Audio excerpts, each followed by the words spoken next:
Calculation of acceleration on rough incline plane. ये एक incline plane है और इस पे कोई बॉडी रोल कर रही है, इसकी एंगल ऑफ इंक्लाइनेशन थीटा है और ये रोल कर रही है। जब इस तरह से रोल करेगी ये अल्फा एंगुलर एक्सेलरेशन, इस पे नॉर्मल लगेगा, इधर लगेगा क्या mg साइन थीटा, इधर ही होगा कौन ACM भी इधर होगा। ओके, फ्रिक्शन फोर्स कहाँ लगेगा इधर, और इधर लगेगा आपको mg cos थीटा। क्लियर है?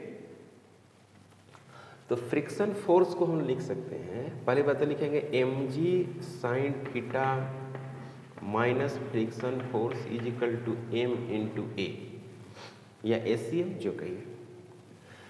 इसमें हो गया कि friction force into R perpendicular is equal to क्या लिखेंगे, टॉर्क लिखेंगे। ओके, तो torque is equal to capital R into F लिख दिया। यहाँ से सेंटर के अबाउट टॉर्क लगाएगा कौन, फ्रिक्शन फोर्स, ऐसे घुमा देगा। फ्रिक्शन फोर्स टॉर्क लगाएगा, क्योंकि friction force along the tangent लग रहा है। mg साइन थीटा जो लगा है वो सेंटर पर लगा है, तो इसके वजह से कोई टॉर्क नहीं होगी। टॉर्क इस बॉडी में आएगी तो फ्रिक्शन फोर्स के वजह से आएगी। Tau is equal to I into alpha, इसको इक्वेट करेंगे तो I into alpha is equal to R into F. तो इसको हम लिख सकते हैं ए बटे R I is equal to R into F friction force. Clear?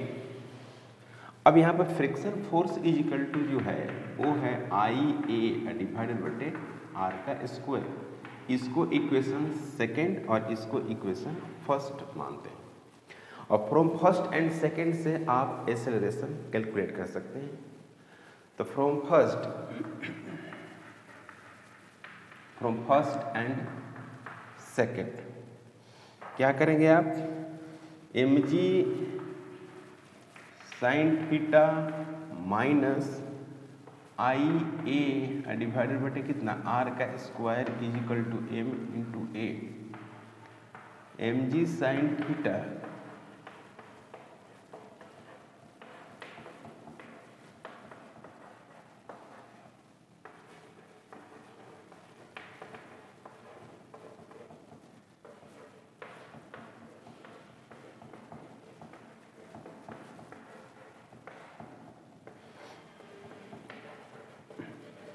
mg sine theta divided बटे आई बटे आर का स्क्वायर प्लस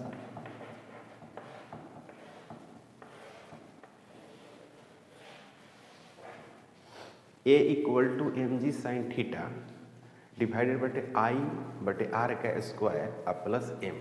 ये रिजल्ट आपको आ गया, ये वाला। अब आई का वैल्यू आप रखेंगे अलग अलग तो आपको एक्सेलरेशन मिलता जाएगा। अगर आई का वैल्यू ज़्यादा होगी तो एक्सेलरेशन क्या होगी, उसमें कम होगी। अब इसी को हम लोग के टर्म में लिखते हैं, रेडियस ऑफ गायरेशन के टर्म में। अगर हम लिखें इसको रेडियस ऑफ गायरेशन के टर्म में, तो मैंने बताया था कि आई को हम लोग लिख देते हैं एम के स्क्वायर, ऐसे लिखते हैं। तो ए इज इक्वल टू जो हो गया वो हो गया mg और साइन थीटा और डिवाइडेड बटे हो गया आपका m के स्क्वायर डिवाइडेड बटे r का स्क्वायर और प्लस कितना हो गया m हो गया। तो a equal to mg sine theta और डिवाइडेड बटे m, और यहाँ पर होगा क्या के स्क्वायर डिवाइडेड बटे कितना आर का स्क्वायर और प्लस 1। ये m से m कैंसिल हो गया, m से m क्या हो गया, कैंसिल हो गया। Okay, a is equal to g sine theta divided बटे के स्क्वायर डिवाइडेड बाई कितना आर का square plus 1 g sine theta, ये बागला आ गया। अब हमको कैलकुलेट करना है टाइम, कितना टाइम लेता है ना सरफेस, हॉरिजॉन्टल सरफेस पर आने में। अगर किसी बॉडी को रफ सरफेस, इंक्लाइंड सरफेस से उसको रोल करा रहे हैं तो हॉरिजॉन्टल सरफेस पर आने में कितना समय लगेगा, यानी time taken by block, time taken by block, block के द्वारा टाइम टेकन। तो कैसे लिखेंगे हम लोग, V C M is equal to U C M plus A C M into T. तो यू जो सी एम है वो 0 है, तो V C M is equal to A C M into T. तो टी इज इक्वल टू जो हो गया वो हो गया वी सी एम डिवाइडेड बटे ए सी एम। तो इसको लिखेंगे टी इज इक्वल टू, और वी सी एम का वैल्यूज हमने कैलकुलेट किया, वी सी एम का वैल्यू क्या कैलकुलेट किया था, root under 2 mgh, root under 2 mgh divided बटे वो m प्लस आई बटे आर का स्क्वायर। और अभी मैंने इसको डिफाइन किया आपको एक्सेलरेशन को कि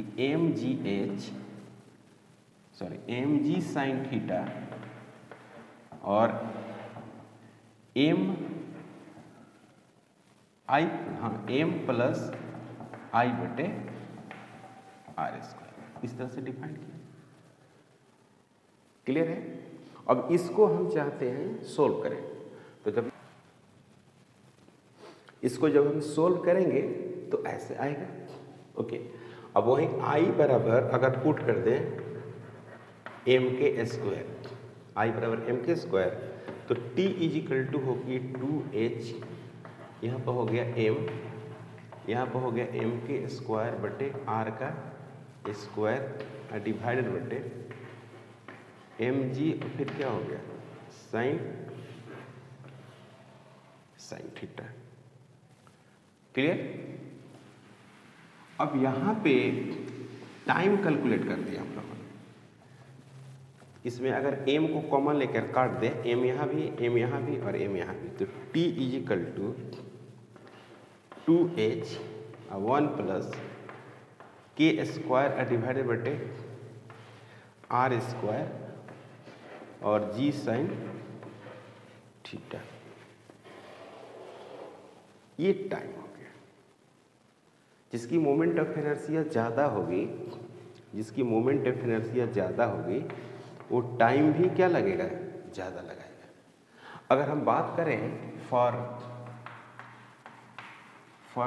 सॉलिड स्फीयर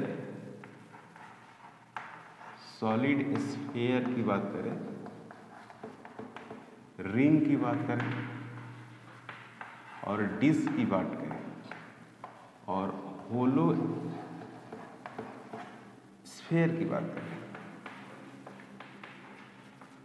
होलो स्फीयर की बात करें, तो इसमें अगर भी की ऑर्डर हम लिखें, सपोज दैट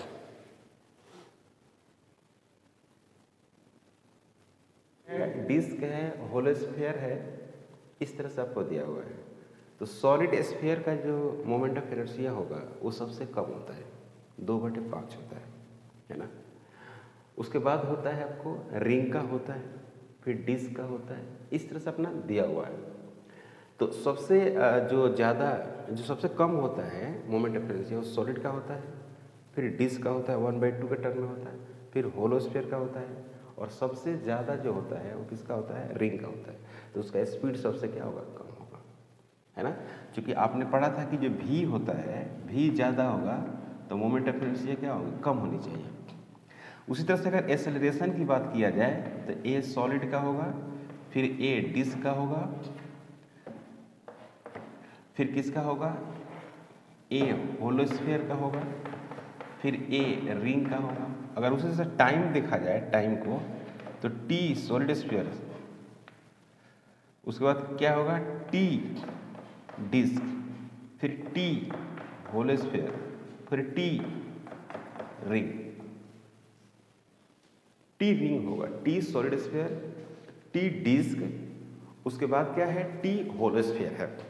इस तरह से हम लोग कैलकुलेट करते हैं टाइम को लेकर। टाइम और एक्सेलरेशन ऐसे ही कैलकुलेट करते हैं और ये काफ़ी इम्पॉर्टेंट है, हमेशा यहाँ से क्वेश्चन पूछता है। अब इसमें बात है कि अगर आपको कंजर्वेशन ऑफ एनर्जी लगाने की बात आए तो कैसे यूज करेंगे कंजर्वेशन ऑफ एनर्जी को।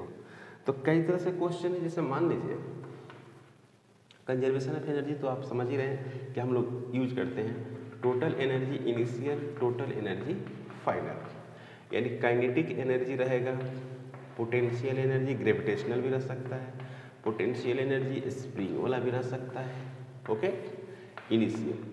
फिर यहाँ पर रखेंगे काइनेटिक एनर्जी रखेंगे, ग्रेविटेशनल रखेंगे, स्प्रिंग का पोटेंशियल एनर्जी भी रखेंगे, ये सब रखेंगे फाइनल। अब जैसे मान लीजिए कि यहाँ पर सपोज दैट 1/2 के VCM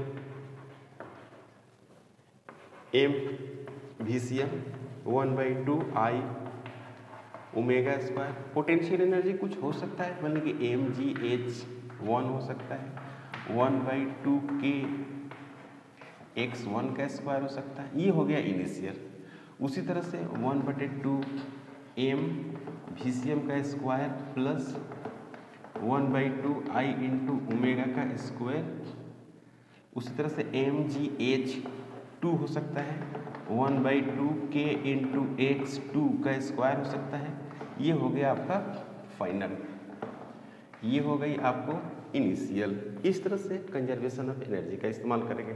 सपोज दैट कि एक बॉल है या सॉलिड स्फीयर है, सॉलिड स्फीयर मान लेते हैं, और इस तरह से ये रोल कर रहा है और इसका VCM इधर है और यहाँ पर लगा हुआ है क्या, स्प्रिंग लगा हुआ है, और ये जाकर क्या कर दिया, स्प्रिंग है, इसको मैक्सिमम कंप्रेस करके रुक गया। तो यहाँ पर आया होगा, यहाँ पर कंप्रेशन करके रुका होगा, ये हो सकता है, इसका V0 हो गया यहाँ पर, ओके। तो क्या करेंगे, total energy initial is equal to total energy क्या लिखेंगे, फाइनल। तो यहाँ पर लिखेंगे क्या, 1/2 लिखेंगे m इंटू VCM इसका square plus 1/2 I into omega का स्क्वायर, ऐसे लिखेंगे, इज इक्वल टू 1/2 k और x मैक्स इसका हो गया स्क्वायर। पहली बात की 1/2 1/2 1/2 सब कैंसिल करेंगे। जैसे कैंसिल करेंगे 1/2 1/2 तो आपको रिजल्ट कैसा आएगा, m रखेंगे VCM इसका स्क्वायर, इसमें कोई प्रॉब्लम नहीं है। I है, मान लीजिए कि सॉलिड स्फीयर है, क्या है ये, सॉलिड है, और स्फीयर आपको दिखाई दे रहा है। यहाँ पर लिखेंगे क्या, 2/5 mr का स्क्वायर, फिर इसको क्या लिखेंगे, ओमेगा को VCM का स्क्वायर बटे r का स्क्वायर इज इक्वल टू के x मैक्स इसका स्क्वायर। तो ये r स्क्वायर से r स्क्वायर कट जाएगा, ओके। अब यहाँ पर क्या मिलेगा, m VCM इसका स्क्वायर प्लस 2/5 m VCM इसका स्क्वायर इज इक्वल टू के, और फिर क्या होगा, x मैक्स इसका स्क्वायर। तो यहाँ पर हो जाएगा 7/5 m VCM इसका स्क्वायर इज इक्वल टू के x मैक्स इसका स्क्वायर। अब यहाँ से क्या करेंगे, x मैक्स निकालेंगे, हो गया रिजल्ट। मैक्सिमम कंप्रेशन कितना होगा ये हम निकाल दिए, और कैसे निकाले हम, कंजर्वेशन ऑफ एनर्जी से। इसी तरह से क्वेश्चन पूछा है, ये क्वेश्चन है आपको नीट में पूछा है, इससे पहले जो पूछा था ये जेईई एडवांस में क्वेश्चन पूछा था कंजर्वेशन ऑफ एनर्जी से। अगर मान लीजिए कि आपको कहता है कि आप पहचानिए कि कौन सा बॉडी है, जैसे मान लीजिए कि इस तरह से एक बॉडी है और इस तरह से ये रोल करती है और ये पता नहीं है कौन सा बॉडी है, इसकी मोमेंट ऑफ इनर्शिया क्या है, आई है, और रोल करते करते करते करते यहाँ तक पहुँच गए, सब बोलता है यहाँ तक। तो ये इसकी एच मैक्स हो गई, एच मैक्स, ठीक है। इस तरह से पहुँचते पहुँचते यहाँ पर इसका VCM दिया हुआ है, यहाँ पर इसका वेलोसिटी है, और ये पहुँच गई कहाँ, मैक्सिमम हाइट पे। तो सवाल ये है कि इसका मैक्सिमम हाइट का वैल्यूज कितना होगा, यही सवाल है। तो इस ऐसे जब भी सवाल होगा तो उसमें आपको मैक्सिमम हाइट दिया होगा, ठीक है ना।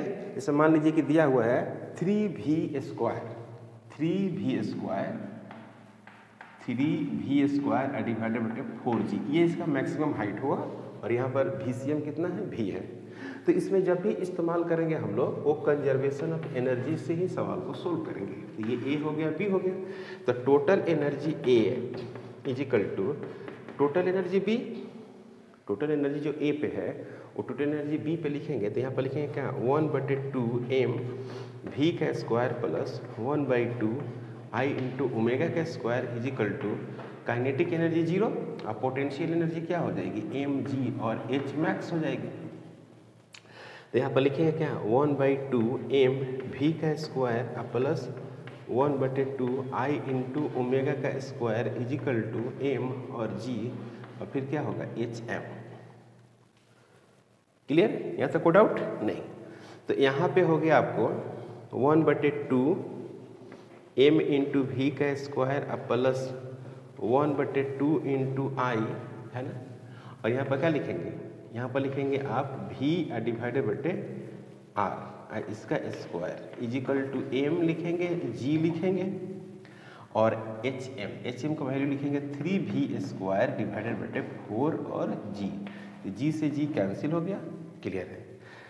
यहाँ पर आपको क्या मिलेगा, v स्क्वायर, तो v स्क्वायर से v स्क्वायर भी कैंसिल हो रहा है, 1/2 m v का square plus 1/2 I into V का स्क्वायर डिवाइडेड बटे कितना होगा, r का square is equal to m into 3v का स्क्वायर डिवाइडेड बटे कितना, 4।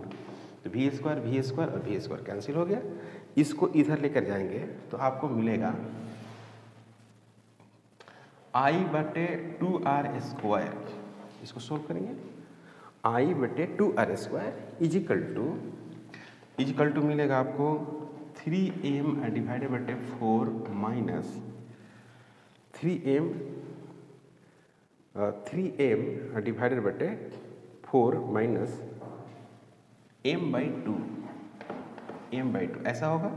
तो I/2r square is equal to, ये हो जाएगा 6, तो ये हो जाएगा 6m माइनस 4m और डिवाइडेड बटे 4 इंटू 2, तो ये कैंसिल हो गया 2।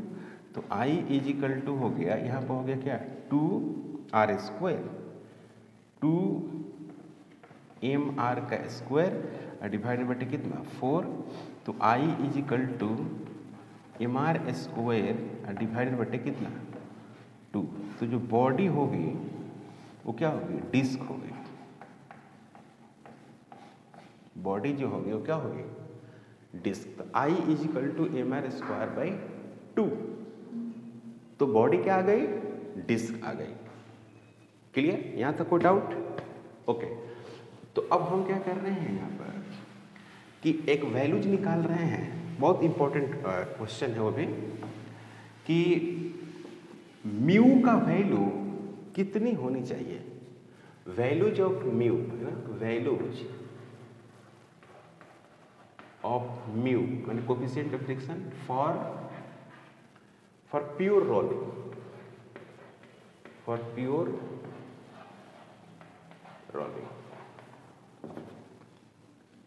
Values of mu for pure rolling. जैसे यहाँ पर है इंक्लाइंड प्लेन है,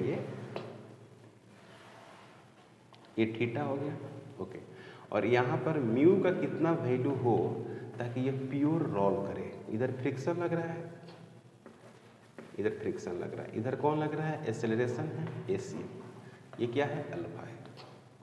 क्लियर, ओके। अब यहाँ पे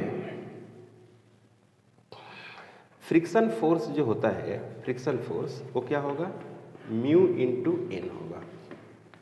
फ्रिक्शन फोर्स बराबर म्यू इंटू एन, और फ्रिक्शन फोर्स बराबर क्या होता है, यहाँ पर R perpendicular into F friction force लिखेंगे, यानी कैपिटल R इंटू F लिखेंगे, सही है।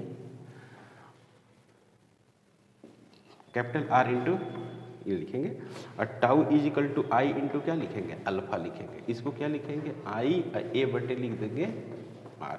अब ये जो इक्वेशन है ये दोनों आपस में क्या हो गए, बराबर। तो जैसे बराबर होंगे तो क्या लिखेंगे हम लोग, आई ए डिवाइडेड बटे R is equal to R into F लिख देंगे।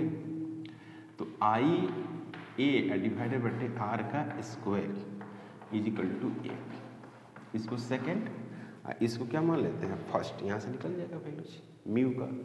तो क्या करते हैं कि फ्रॉम फर्स्ट एंड सेकेंड से वैल्यूज लिखेंगे। तो आई ए डिवाइडेड बटे R का square is equal to mu I into N.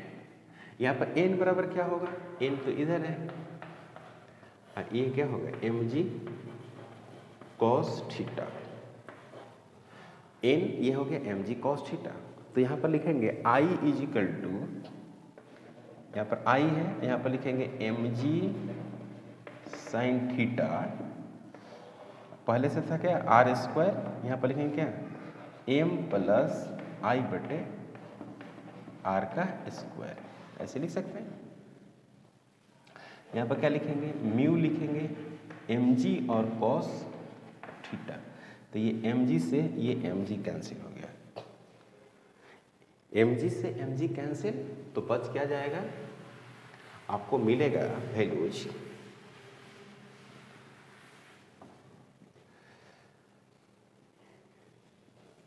आई। इसको ऐसे लिख सकते हैं, इसको हम ऐसे लिख रहे हैं साइन थीटा, ध्यान दीजिएगा डिवाइडेड बटे ये आई बटे आर है। तो यहाँ पर लिखते हैं क्या आर का स्क्वायर डिवाइडेड बटे क्या आई।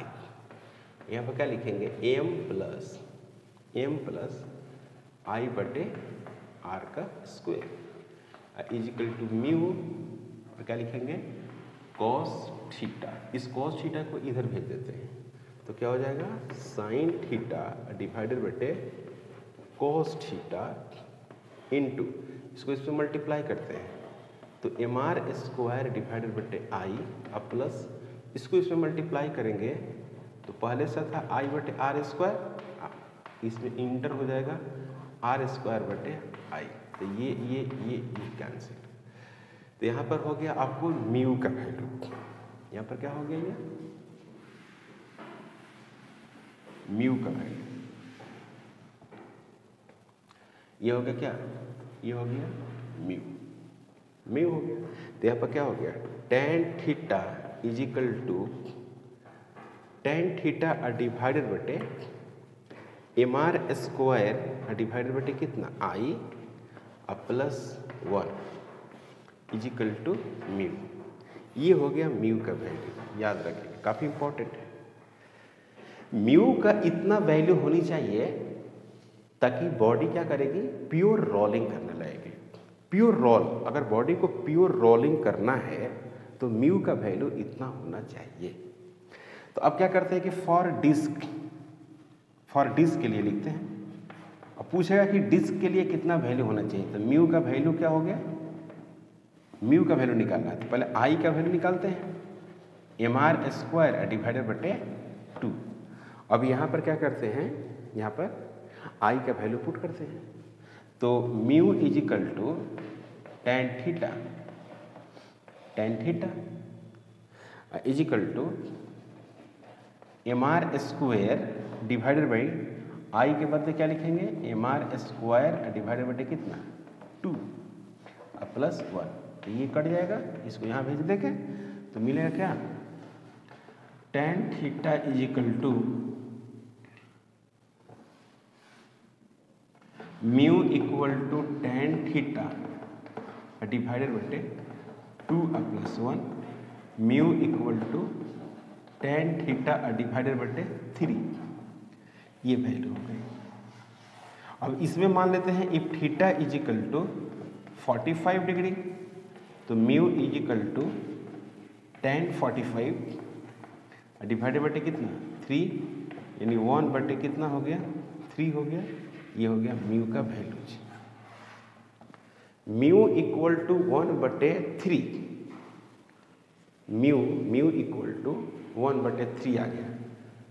अगर डिस्क हो और उसकी मोमेंट ऑफ इनर्शिया क्या हो, डिस्क हो, उसका मोमेंट ऑफ इनर्शिया आपको मालूम हो और थीटा मालूम हो, तो म्यू का वैल्यू आप निकाल सकते हैं।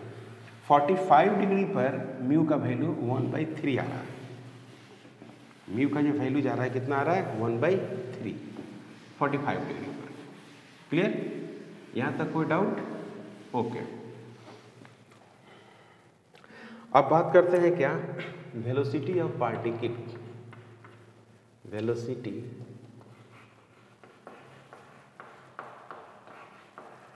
Of particle on rigid body. Particle on rigid